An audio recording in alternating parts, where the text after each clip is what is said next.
Don't look at me like that. I am a Mindflayer, yes. Without me, you would be a slave to the Absolute. Of all the things to be indebted to, a bloody Mindflayer. What does that Mindflayer want from us, or with us? Oh boy. I'll ask again, who are you? And I'm going to need a name this time. You may call me the Emperor. A very modest name. An adventurer. I came from Baldur's Gate, though I was never one to be constrained by circumstance. I longed for more. That longing brought me to Moonrise Towers on a search for treasure. A colony of Mindflayers who caught me, changed me into what I am now.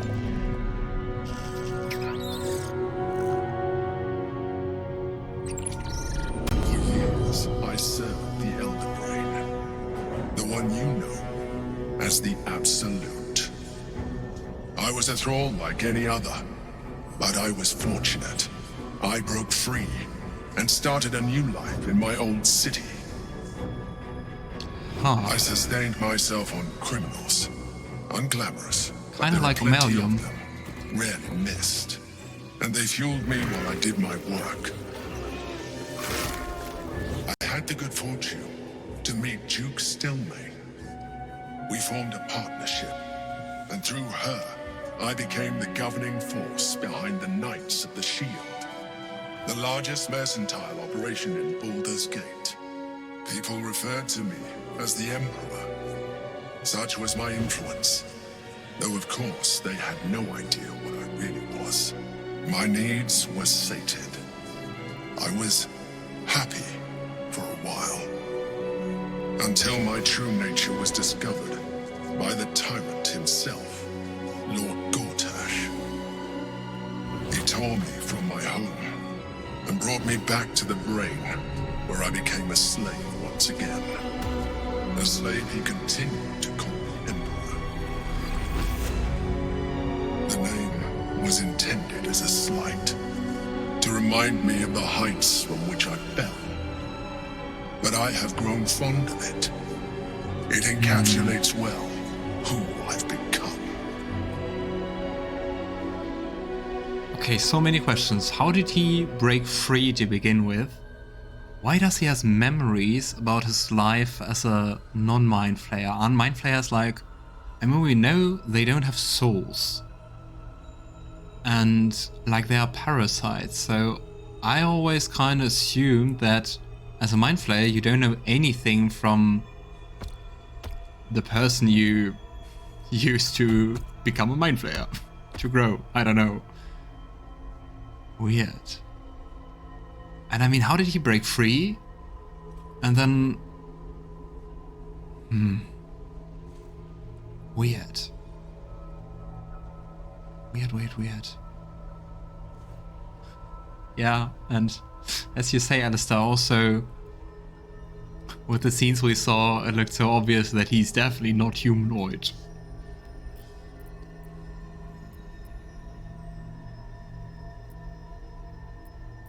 Lord Gortash was one of the chosen in the colony. Indeed. His hubris knows no bounds.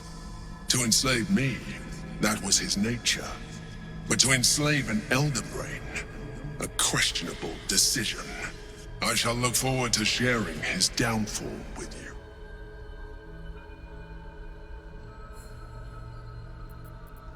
So, are you going to tell me what this battle was about? We fought to tame Prince Orpheus, the son of Gith herself. His power has been the source of your continued protection against the voice of the Absolute. The power to disrupt hive mind communication. It is the same power that enabled Orpheus, his mother, to bring about the fall of the Illithid Empire eons ago.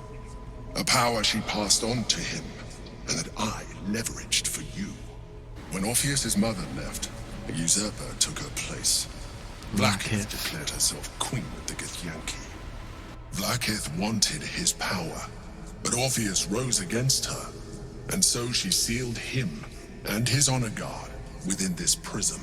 Bound by infernal chains, Orpheus could never leave. Bound by duty, his guard never would. They were close to breaking my honor, my prince. And if they had succeeded, we would be lost. I am relieved. You have embraced your potential enough that you could help me eliminate them. Alone, Orpheus will be much easier to control. It also explains why the Dream Guardian, or as we now know, the Emperor, was always so insistent for us to embrace the tadpole and the tadpole's power and consume the new parasites and everything. Because, I mean, he is a Mindflayer. Of course he doesn't have any repercussions. Oh boy. Yeah, and the second thing, what was it, you or Orpheus that Vlaakith wanted us to kill when she ordered us inside the prison? I think I will say that actually. But I would assume that Vlaakith wanted us to kill Orpheus. Was it you or Orpheus that Vlaakith wanted us to kill when she ordered us inside the prison? Most certainly Orpheus. He is a threat to her reign. Some Githyanki still revere him in defiance of their teachings. Vlaakith was safe as long as they believed him to be dead. But as you can see, he is very much alive. She kept him this way because she was reluctant to eradicate such power. Power that she might one day wish to take from him. If the Githyanki ever find out what she has done, there will be civil war. Vlaakith will be finished. I mean, on the other hand, if we would have killed Orpheus for Vlaakith, she wouldn't have anything in hands against the Mindflayers. That sounds really, really, really stupid.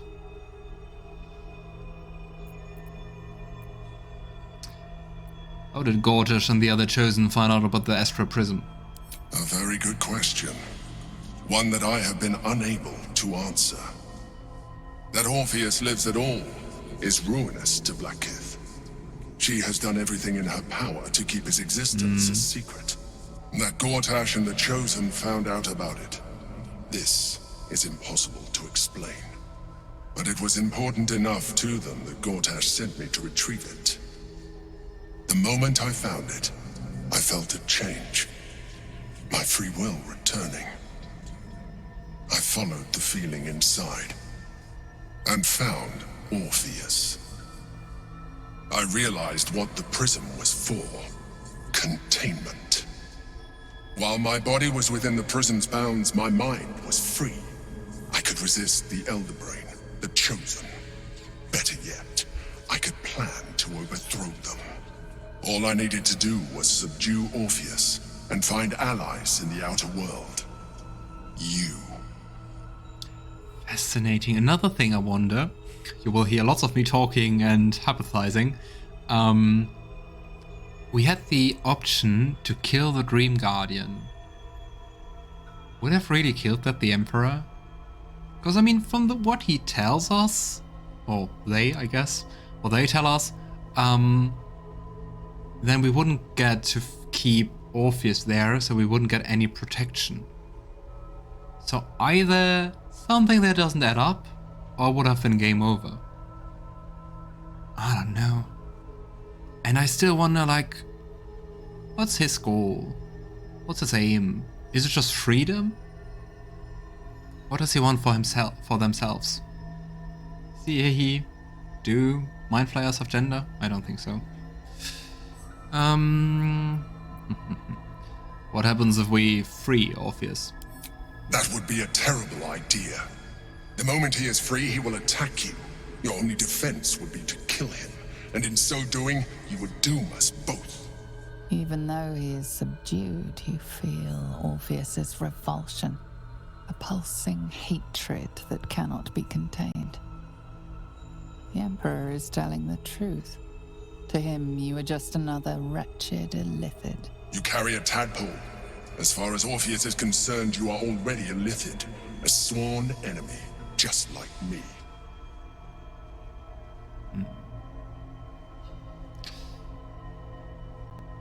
I don't know. I don't know if he's really evil. I mean, that remains to be seen. It really depends on what his motives are. But I mean, if it's just for his own freedom or something, I would say it's neutral-ish. We will see. I'm excited to find out.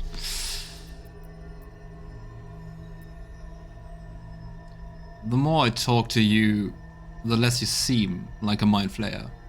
I appreciate that. But this is what I am. My original body was destroyed when I transformed.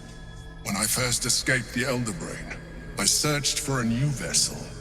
But the longer I inhabited this one, the more it grew on me. I realized that returning to my former self would only impose limitations. Any advantage I could gain by restoring my original appearance, I already had to hand in the form of magic, and that humanoid shape you've come to know. As an Illithid, I have far surpassed who I ever was before. You, too, should embrace this change. Yeah, I thought so. And I mean, what's kind of suspicious about that is that it's part of the grand design, is like that mind flayers and their form is like perfection, as us put it in the beginning and everything. I'm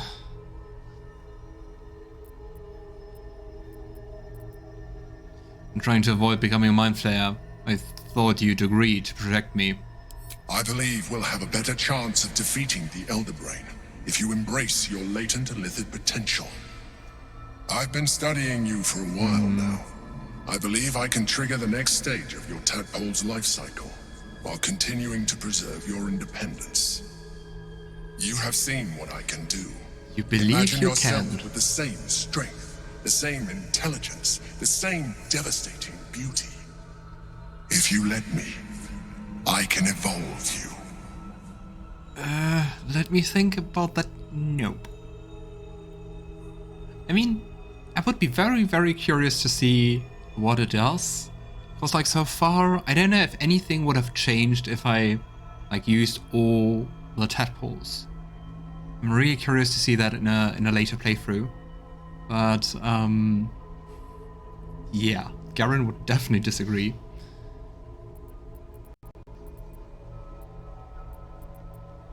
No way. I understand. Let us hope then that your present self will be sufficient to deal with 3 gods of death and a giant magically enhanced Elder Brain. But in case you change your mind... It's a different one. It looks different. It looks white and not like grayish, and also Look quite after dead. it. Use it when you're ready to evolve. You or your allies. It has vitality enough for you all. But we mustn't boy. lose focus. We need to resume our journey. You heard the Chosen. The Brain has gone to the city, and the army marches to follow. We must not let them reach it. We must find the Brain, and bring it under our control.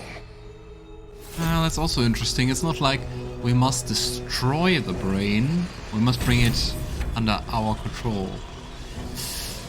I'm not really sure how much our goals align, dear Emperor.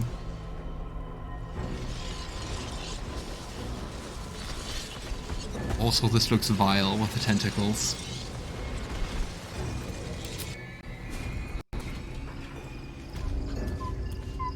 And we're back again. It's been a long day.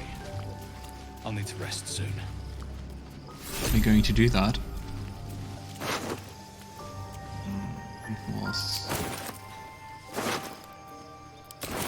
Let's take the alchemical ingredients from them. Okay. Astral Touch Tadpole. This parasite is capable of involving you or another Illithid infected companion into a new, more psionically powerful being. Though a thick coating of astral frost prevents this parasite from squirming, you feel an immense psychic weight rife and royal within. It has languished in the sea of dead gods for countless millennia, learning, gathering potential. It is something old, ready to become new again. It is ready for evolution. Yeah, and I think just out of curiosity, I think Alistair, that's a good idea. We will quick save and we will use it just to see what happens and then reload.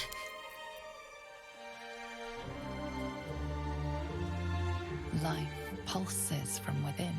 The parasite's thoughts whisper at the edge of your mind. It wants to share itself with you. It wants to be let in. Go on. Don't be afraid. It seems like all the red flags combined. Evolve. It only wants to help you. Uh-huh. Sure.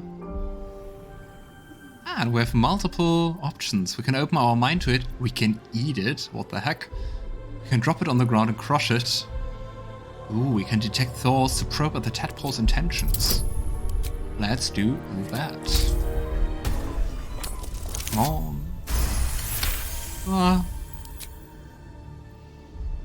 The tadpole screams for growth with painful intensity. It has been starved of life, of purpose. It welcomes your probing like a void waiting to be filled. If you let it, it will evolve you, just as the Emperor said. It sounds like such a bad idea. With possibility. Your body strengthened, your mind bolstered, your very self expanded. All within your reach, if you open your mind to the parasite. Mm-hmm.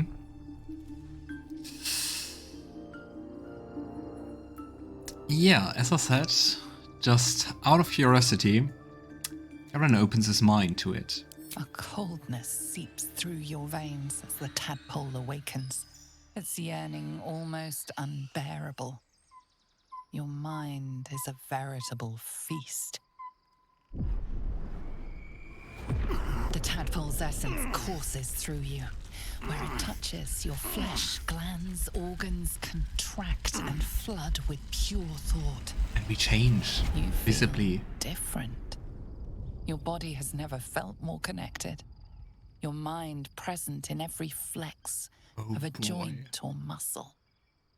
Look at those cracks or veins. Interesting. I kind of expected more of a change. I wonder... Illithid powers. And we unlocked the middle ones. Interesting. Since we never really went for tadpole powers.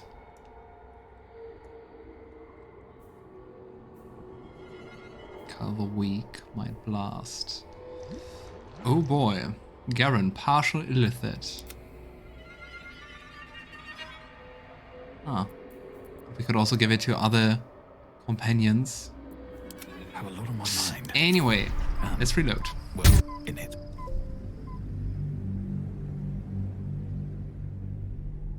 Definitely interesting if you want the powers. I wonder like how pricey Go on. is doing Don't that. be afraid. It only wants to help you evolve. Anyway, as originally said, Garon puts it away. Out of sight, out of mind. As you tuck the tadpole away, you feel a fleeting disappointment. It wanted so desperately to commune with you. I'm not going to show compassion for a parasite. Oh boy. So, there's been a Mindflayer inside the artifact, or Astral Prism, the whole time we've had it. Sounds like utter madness, even though I've seen it with my own eyes. The more I learn, the less I understand just why I was sent to retrieve that thing. But it matters little now. I do not serve Shah anymore, nor the Mother Superior. The prism is no longer my mission. Saving my parents is. But I digress. Did you want something? No. Fascinating. Really fascinating. I mean, without Shadowheart getting the artifacts, we wouldn't be playing this game. It's kind of what started everything and us retaining individuality and everything. Let's Send it to camp. Let's have a talk with everyone about the weird stuff we saw inside the Astral Prism. I think especially talking with, where's Halsin?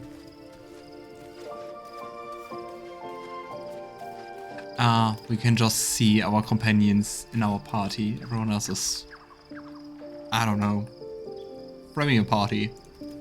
Whew, quite the rug pull, eh? A Mindflayer manipulating us this whole time. Such creatures are not to be trusted as a general rule, though this one does appear to have had a significant hand in our survival up to this point. At best, an ally whose motivations remain shrouded in deceit. We should be wary of what such an alliance may cost us. Agreed.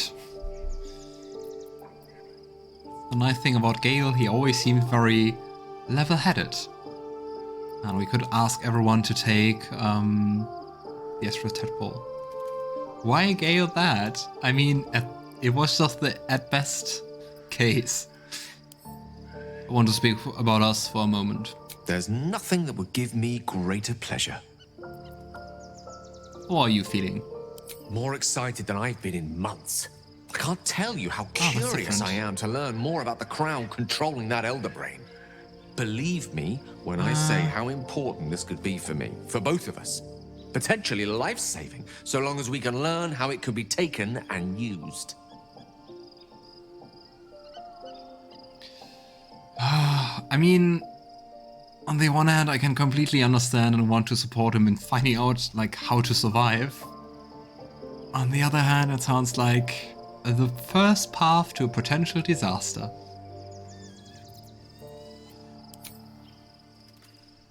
Oh well. We will manage that. Alright. Let's just long rest and talk with the other companions in the morning.